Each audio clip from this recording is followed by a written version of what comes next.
1, 2, 3, 4, 5, 6, 7, 8, 9, 10. Royal Blue Podcast Soundcheck. 1, 2, 3, 4, 5, 6, 7, 8, 9, 10. Wednesday show live. 1, 2, 3, 4, 5, 6, 7, 8, 9, 10.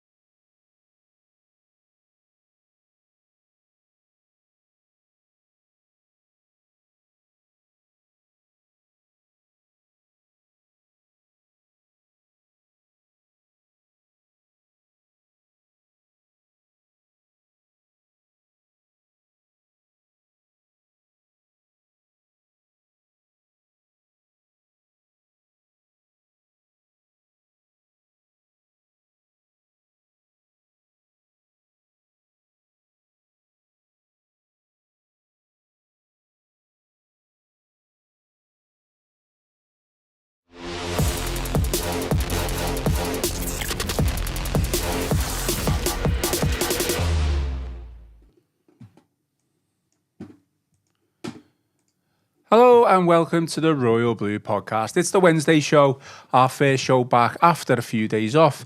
I am your host, Ian Croll, and joining me live in the Royal Blue studio to talk all things Everton, we've got Tony Scott. Tony, how are things? Okay, all good? Yeah. Can you sleep now? We're up. You Mathematically safe, isn't it? You know, secure. like, no. I mean, everyone will see in the title that it's the words mathematically safe, safety secured. It's all there. You rested on your laurels. No, I mean, after it wasn't secure until after the City game, was it? So even when we got beat against City, still panicking slightly, But yeah, it's all good. Everton are going to spend another year in the top division, top flight, and continue to extend the record. Do you know what it was like? I know, I totally get it, because the pessimistic Evertonian in us all is like, Ipswich can win every game and Everton can lose every one and they can still finish it. But it was never going to happen. But you still obviously think the world's worst, don't you, as an Evertonian? And I'll be honest, when Arsenal went 3-0 up against Ipswich, it's like,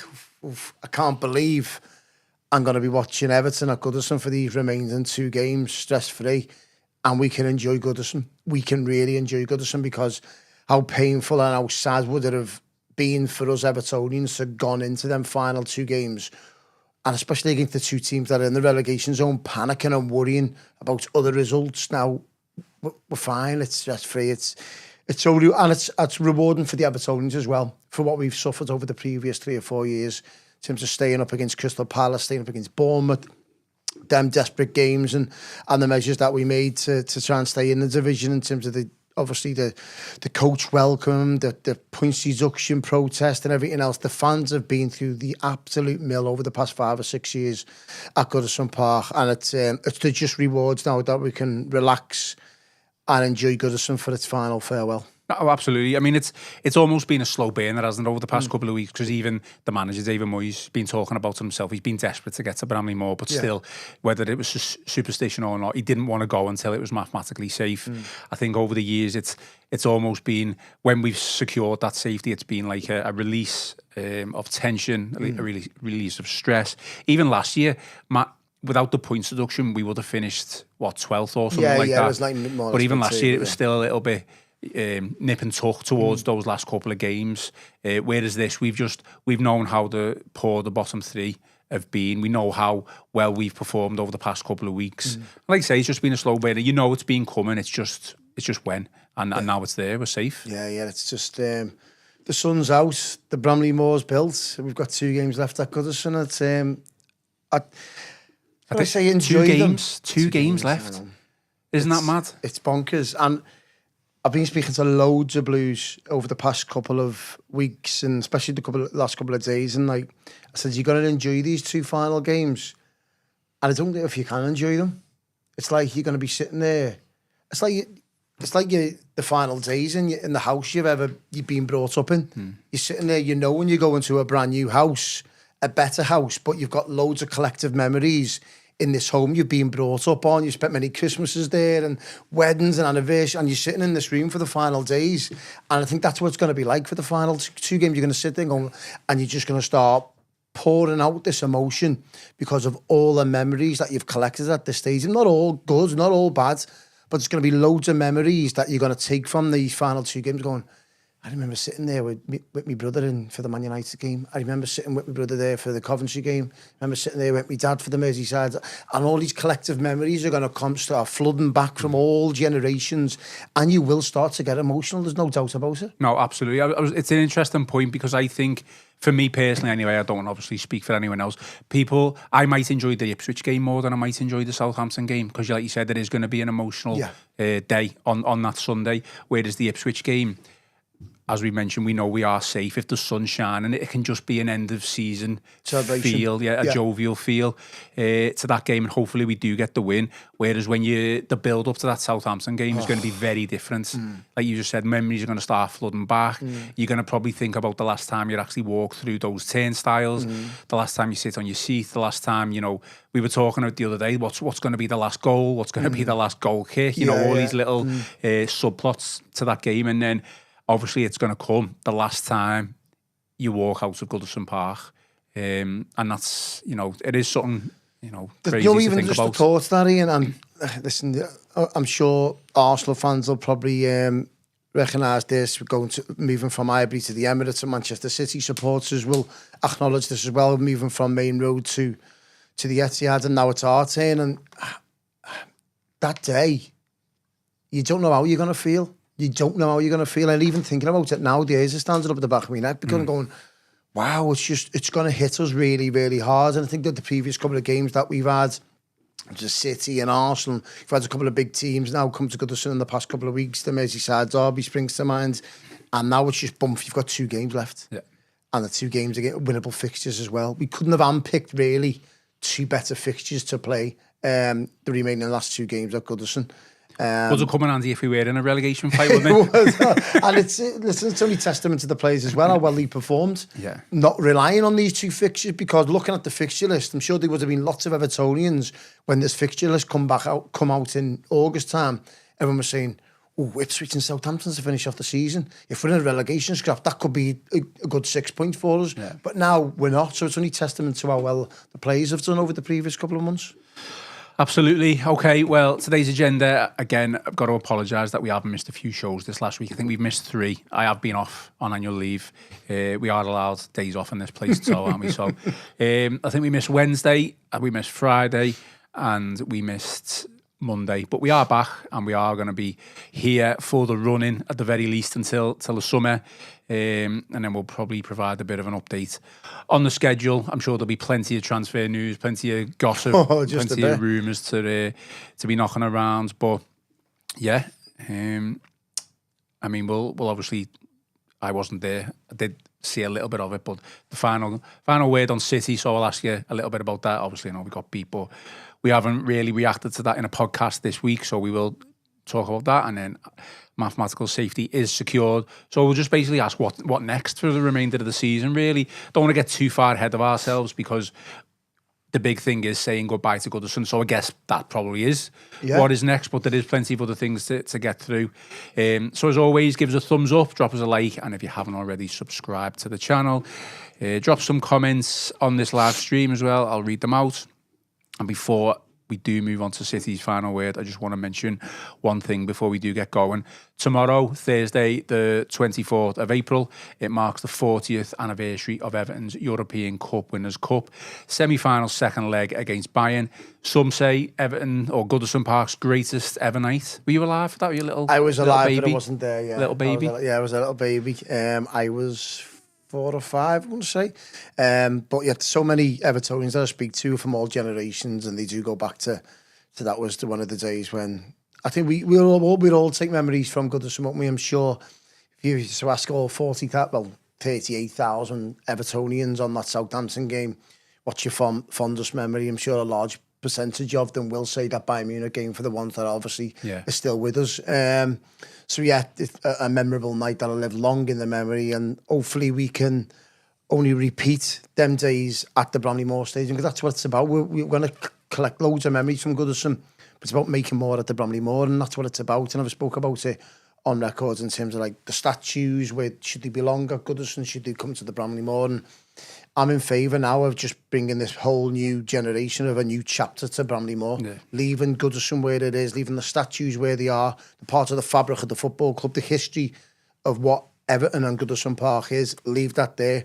Let's start a brand new Everton at the Bramley Moor, and that's what I'm excited about. I think that you're probably right. I think it's nice to speak about these memories. You know, I wasn't alive, obviously. I've watched it back, and you see the history of the club, but there's been moments in between that just haven't been there. Like, we can look back at this 40 years. It's far too long, isn't it? Yeah. Obviously, I know we won the cup in '95. Coming up to the 30th anniversary of that, but obviously anything in between that, there's nothing really to shout about, which is obviously the most disappointing thing of everything. Of course, and all you can take from within that time period of Everton being successful in the 80s right up until this present day is just moments. And that's all we've been. And do you know what? It's not just Everton as well, because you could say that for the Tottenham Hotspur, Aston Villa. Only Newcastle this season won their first trophy for about 70 years. So there's a lot of teams that haven't won anything for a long period of time. So what their fan base, they go to Aston Villa fans, they go to Villa Park every single season looking for that one or two memories that you get. We got it against Tarkowski, we've got it against Wayne Rooney against Arsenal. You get collective moments, and that's why you go to Goodison every single week, just to get that one or two moments per season. And I'm sure, listen, it's not just Evertonians that have been starved of success over the previous couple of years. There's many, many more. And I spoke about it in the previous podcast as well. Football goes in cycles. It really, really does. Who'd have thought Manchester United, after they dominated the 90s and 2000s, that where they've fallen off a cliff now. Do you know what I mean? Liverpool went, 40 years without winning the Premier League, the Elite League, and now they've won two in the best part of 4 or 5 years. Football goes in cycles. Arsenal haven't won the league since Arsene Wenger. It's baffling. You don't think about this. Chelsea now have gone through a bit of a dry period in terms of their success they had with Jose Mourinho and Carlo Ancelotti. Teams now, you'd have thought Aston Villa, fresh from the Championship 4 or 5 years ago, are now challenging for the Champions League, in the FA Cup semi-finals, going for the Champions League. Nottingham Forest, football goes in cycles, and it'll be Everton's turn one day, I'm sure. I think we'll go off on a slight tangent here, just to reference kind of what you said there. So I think you've mentioned like the likes of United have dropped off a cliff. The most disappointing thing for me with regards to Everton in that respect, because we have fallen off a cliff obviously since the early 90s, and I know we came back under Moyes a little bit without really majorly challenging for honours. I know we got to a final. United still seem to get to a semi-final or a final here and there. Even if you look at the likes of Liverpool, now I know they are bigger clubs than us, I think we'll all openly admit it. Even in Liverpool, we've been poor before this big run. They still managed to get to a final, a semi-final. You know, our moments in between those 30 years, again, have been few and far between. I know we got to a final in 95 and won it against Manchester United, the biggest club in England.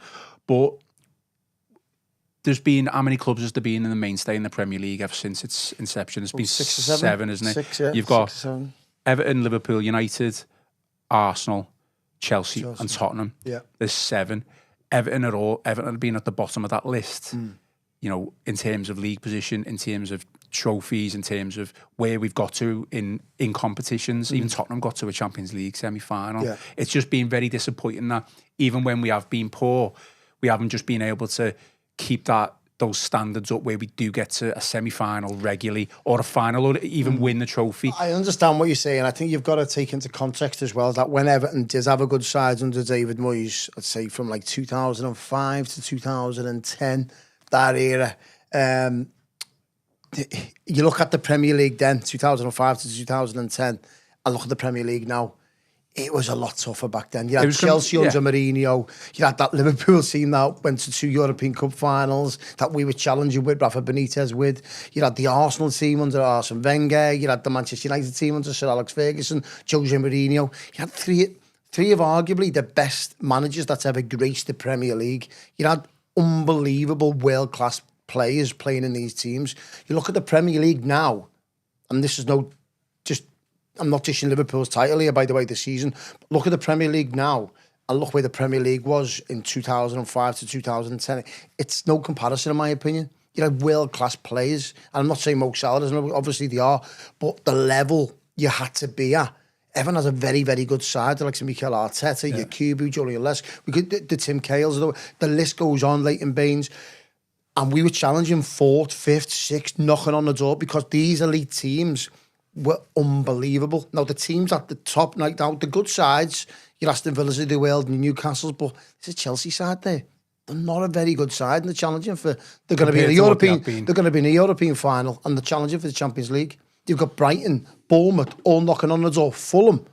Now, these are all very, very good sides, but they're not. They're not in the same breath of the sides I've just mentioned. No. What 20 years ago? So that just shows you how difficult it was for David Moyes then.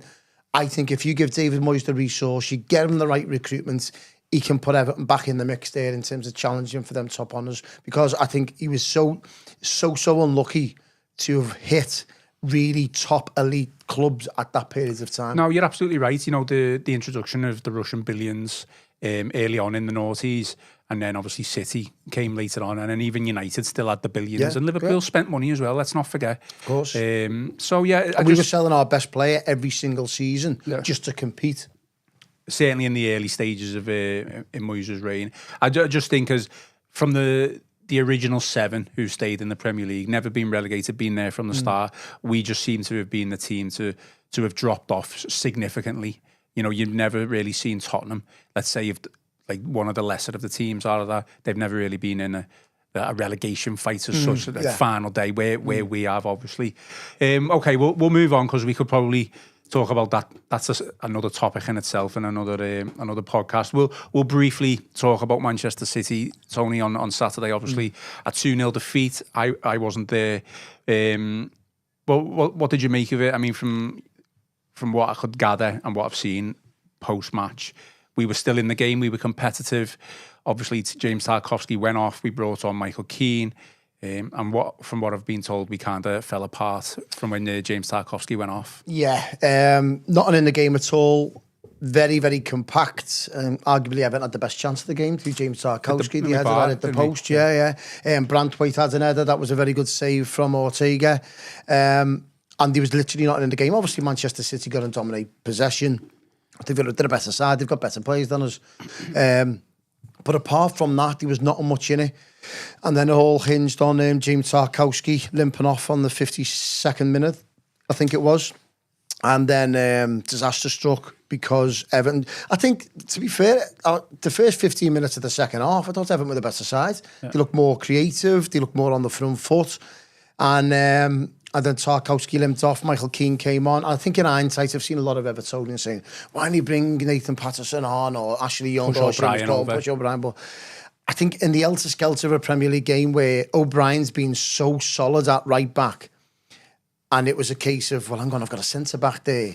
I don't want to try and move O'Brien where he's been very, very comfortable at. It's just a like for like. And I don't think, if you were to ask David Moyes deep down, I don't think he'd have thought that Michael Keane would have performed that bad. To be honest, I thought, right, he's just going to be a steady Eddie for us at the back. There's half an hour left. Happy days, just see it out. I don't want to change that much. I don't want to bring O'Brien in, bring Patterson on, and all of a sudden Patterson's coming up against Nico Riley and all these other players. We're not playing Ipswich, we're playing world-class footballers. So I think it was a case of just let's see one like for like. He didn't want to change too much. And it come back to bite him on the backside, of course. And I think, in hindsight, he probably thought, right, I know what I'm going to do now. And I'll be absolutely gobsmacked if Jake O'Brien isn't in the starting 11 playing at the back fourth in the centre-back partnership. Just on the substitute of Keane, I know he's taken a lot of criticism. Do you think at some point when David Moyes first came in, he probably said what every other manager would have said, everyone's going to get the chance towards the end of the season. And he thought, right, well, this is the perfect chance to see Michael Keane, to give Michael Keane his chance here. Now, I know it's against tough opposition, but in a way, I'm sure Michael Keane's contract was not going to get renewed anyway because of his salary. I'm sure he'd probably think he could find better terms elsewhere. But the decision's now been made already. Even though it's a defeat. For him, isn't it? That's what I mean. He's thought, I'm sure he wasn't hoping that Keane would have a shocking game and that we'd concede and it might be his fault or the defence's fault or whatever. But at least now, imagine if Michael Keane had the blinder. Do you know what I mean? Of It course, could have yeah. been like, well, we got to offer him a new deal now. Probably not, but in David Moyes' head, I'm sure he wants to give everyone a chance, and he seems to be doing that because we've discussed this in the past. What's the priority now? Security for securing our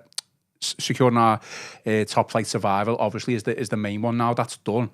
You know, I wouldn't be surprised if experimentation starts happening a lot more. Oh yeah, 100%. I think you're gonna see that over these next couple of weeks. You're gonna see obscure substitutions. You're going to be, you probably see now against Chelsea that, what's he thinking there? But I'm sure beyond the logic of Alan Irvine, David Moyes, he's got to. It's the perfect scenario. It's the perfect chance now for Everton to go, right, Timo Rubenham, let's see what you've got in the middle of the park for the next 4 or 5 games.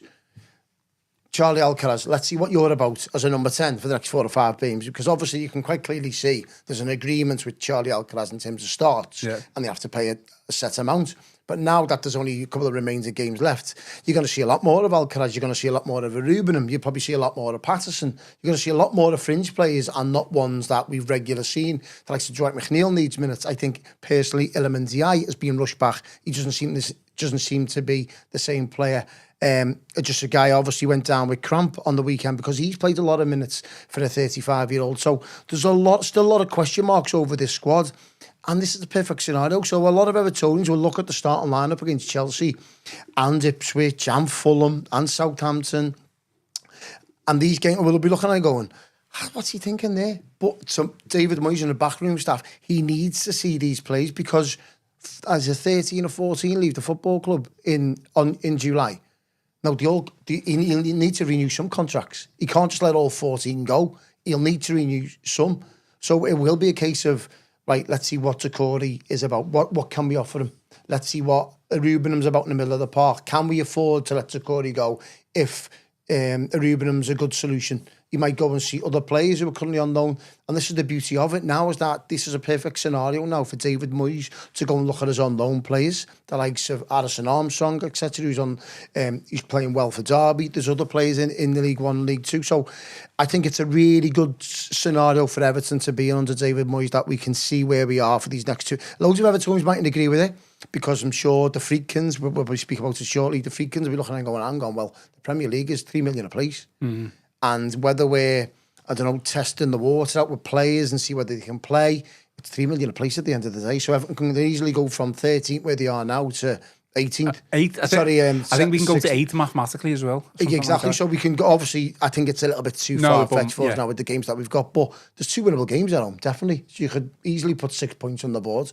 But it's obviously, if them teams above us are going to drop points, and it's highly unlikely. But £3 million a place, that could be the difference between offering players bigger contracts and whatnot. That could be the difference between Liam Delap's wages or whatnot, or offering him a bonus if he comes. All these things will be added into the factor of how Everton are going to perform over these next 5 games. Yeah, absolutely. I think it's a difficult one, isn't it? Because obviously you've mentioned the prize money when it comes down to Premier League places. My next question was, how do you keep the players motivated then to keep going towards the end of the season? Because we've seen it in the past. Once Premier League survival is secured, there's a huge drop-off. And we've seen it in the past under David Moyes. I honestly, the money men of the club, obviously the Friedkins now, will be probably looking at that going, can we get higher up? Can we get an extra 3 million?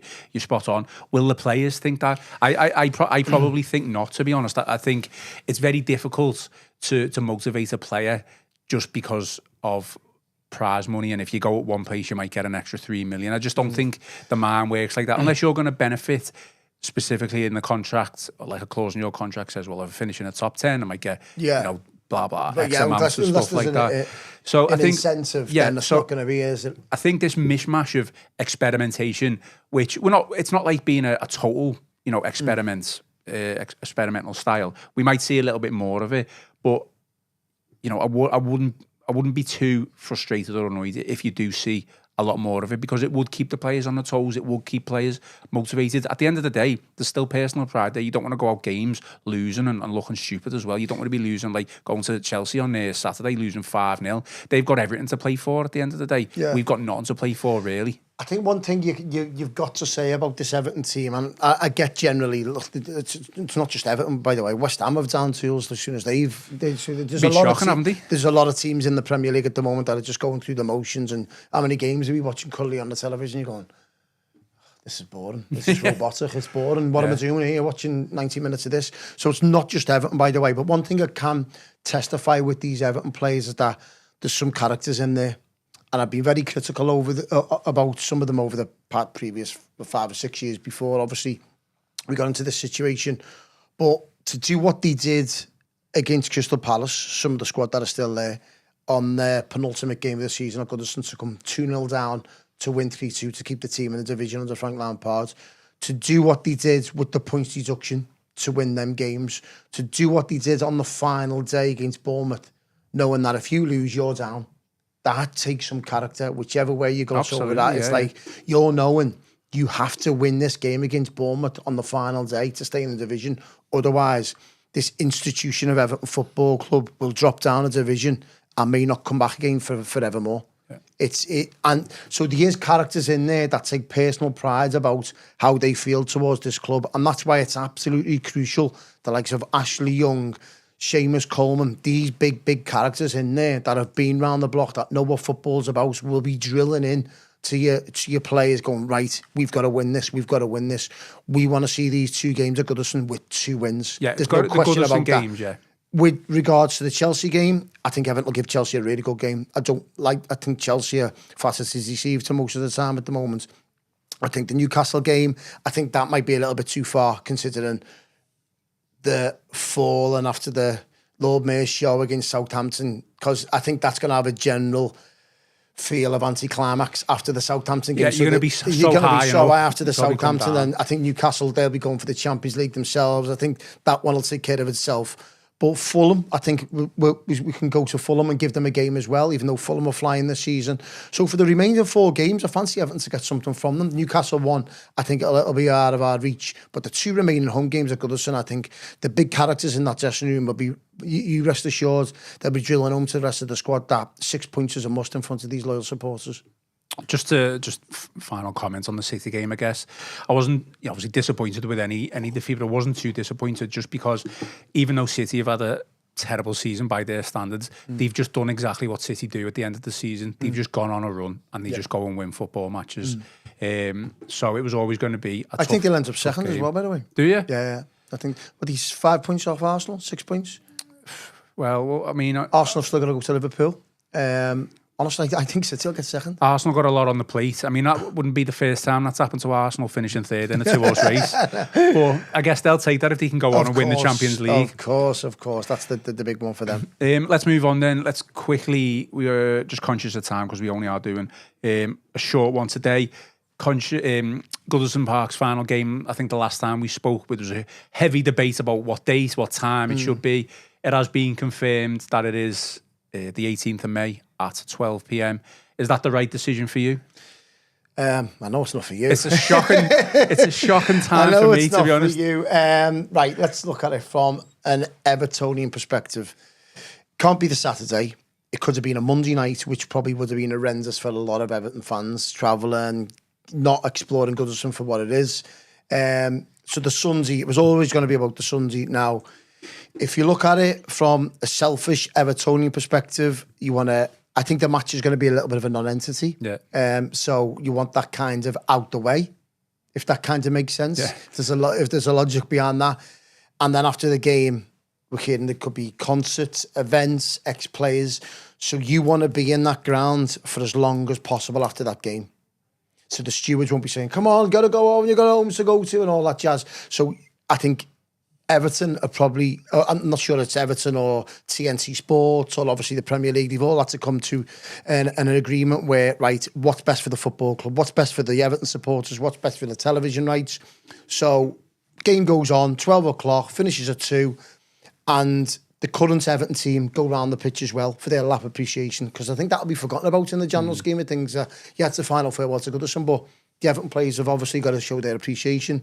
After that, then obviously we can all bawl our eyes out and have a whinge in what's about to unfold in front of us. So, and the longer we're there, we're just going to absorb as much as possible. So I'm sure fans will be leaving the grounds at 5, 6, 7 o'clock. I don't know the time scale of it. We don't know how long, if there's concerts planned and events and all this, we just don't know. But I think people are going to stay in that ground as long as possible just to absorb and appreciate that stadium and what it means to us. So I get the longevity in terms of afterwards.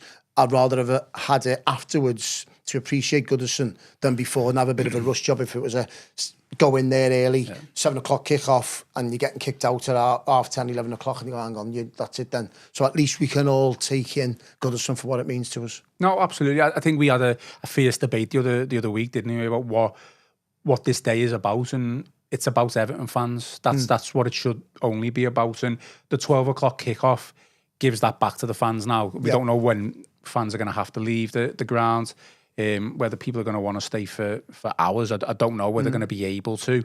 You would expect at least an hour or so, following the final whistle, wouldn't you? 100%. My biggest thing, not really a shock or anything like that, because Everton kind of made it clear that they wanted like the eyes of the world to be on this game. And for me, even though I think it's an okay time in terms of for the fans, it's the eyes of the world aren't going to be on this game now. It's a 12 o'clock. The 12:30 on a Saturday kickoff is always an afterthought for me. I don't know if it's the same for anyone else. You'd only watch it if you're in the house or you get the chance to watch it. It's not like the 5:30 where you're either going to be in the pub or you're going to be in the house, and you're definitely going to be able to watch it. There's 4 games on that day. Obviously the 12, I think there's 2:15, 4:30, and then 7. It's for me, that's not the main event. It's just the starter, the appetizer, I guess, for that day, and all the rest of the games are centred around Champions League and what could happen with that. So from an Everton perspective, do we actually care about what? No, not really. I've made a running joke with this over the past couple of weeks because we've been unsure about what the date and time is going to be. But it's my daughter's birthday on the Sunday, and I didn't want it to be. I was happy for it to be on the Sunday. I just wasn't expecting it to be 12 o'clock. Yeah. So I was kind of like, when I saw that, I was like, oh my God, absolute nightmare for me, that. But luckily I'm going to be able to do both, just about. Yeah. But if it was a 4:30 kickoff, then it would have been even better. And I still think you would have had what you've just said there, where fans could have stayed afterwards.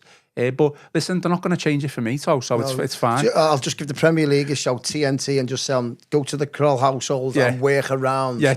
That would be ideal if you can do that. Yeah, give them a nudge. No, listen, 12 o'clock, the more I think about it, gives it back to the fans there. And it's just about Everton fans. And that was my argument at the very beginning. Yeah. It shouldn't have been 8 o'clock Monday night would have been horrendous. It would have been terrible because you're probably being rushed out afterwards. Now, you've got that time after the game. I agree. The game itself is probably going to be a damn squib. It's a non-entity. Yeah.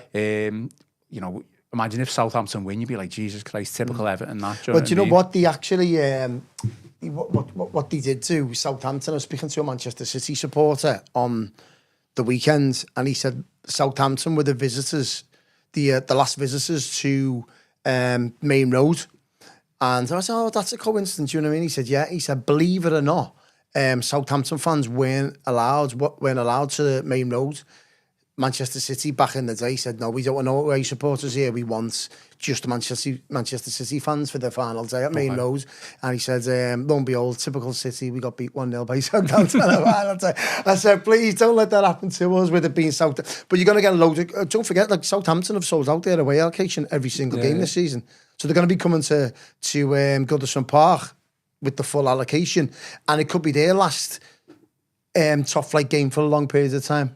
So they'll be obviously interested in the scenario of their top flight history, etc., etc. So it's going to be interesting. But yeah, I think the large percentage of Evertonians, excluding yourself, Ian, would be happy with the way it's gone in terms of the time, and we can appreciate Goodison for the final couple of hours after the game. I think if it were my daughter's birthday, I'd be more than happy with it. I think at the moment I'm content because of, you're still going to be able to celebrate Goodison. You're going to be able to, the results are relevant for me. I don't really care. You'd rather win the first one at the Bramley, wouldn't you? No, exactly, and we've discussed that. Yeah. For me, it's just going to be, how am I going to feel personally walking out of Goodison for the last time? Looking back, are you going to want to run back in again and then touch touch a brick, touch a turnstile, that's why touch your pillar for old times. Yeah, exactly. That's why the time period after that game is probably ideal for that, because people aren't going to want to leave. No, they're going to take as many videos and pictures as possible. You can only imagine it, can't you? And aren't we lucky that we live in a generation now where people have just got cameras on the phones and the devices where they can just absorb, and it'll be great when we're in the Bramley Moor in 5 or 10 years' time, hopefully successful, and we can look back and go, do you know what? I was there for the final day at Goodison. Look at these memories that I've got, and I'm sure loads of Evertonians that have been going to the Goodison Park over the previous couple of weeks, and it was their last game, and they've been taking pictures, and there's going to be loads and loads of keepsakes, isn't there, and loads of memories start coming flooding back that we're going to be telling the tale or two over the next couple of weeks. Yeah. Before we finish off, just a little breaking news, which I think was posted around 12 o'clock. So Everton have basically announced that Christopher Sarofim, that's how I'm going to pronounce his name, has joined the club's ownership group, Roundhouse Capital Holdings Limited. Christopher will become a board observer at the club. He is chairman of the global investment manager, Phase Sarofim and Co., and is invested in Roundhouse, which is set up by the Freakin Group to buy Everton. So a little bit of breaking news. You'll be able to find more about that on the Liverpool Echo website. I think I read that right. Yeah. I got an email about that before, to be honest. It was I think it just shows you, and we're going to see loads of change, aren't we, over these next couple of weeks in terms of the boardroom level. You're going to see invest in terms of the stadium, naming rights. Yeah. You're going to see recruitment change. You're going to see a big change and it's needed. It's a huge period of change at the club, probably, change that we've never undergone as such, really. Yeah, and it looks as though they're sliding away from the director of football approach as well, which is it good news or bad news? I'm not a big fan of it, to be honest. I'm judging that on the back of on past experiences in Evertonian. I think it didn't work with Marcel Brands. I didn't think it certainly didn't work with Steve Walsh. I don't think it worked with Kevin Thelwell either, to a certain extent. So I've never been a fan of it from an Everton perspective. And it's interesting to see the approach now what David Moyes does with his backroom staff, his recruitment team, his scouting team, the academy, boardroom level, contracts. There's going to be some big change, and that's before you actually move into the stadium itself. There's going to be a third test event coming in possibly end of July. We don't know about that. So there's big changes. I'm sure when the Freakins bought Everton initially, they didn't expect all this to happen, because before, they bought the club and they had to change the manager. Mm-hmm. And straight away they go, hang on, let's just calm down. They've had to change the manager. And now they're obviously seeing a little bit of movement structure-wise at the boardroom level. And now Goodison, they're going, hang on, what do we do with Goodison now? Should we keep it for the women's? What should we do with it now? Bramley Moore, honestly, their in-tray must be absolutely chock-a-block, mustn't it? It must be. So I don't know your in-tray. It was after speaking to that City fan the weekend. Yeah, what a video, by the way.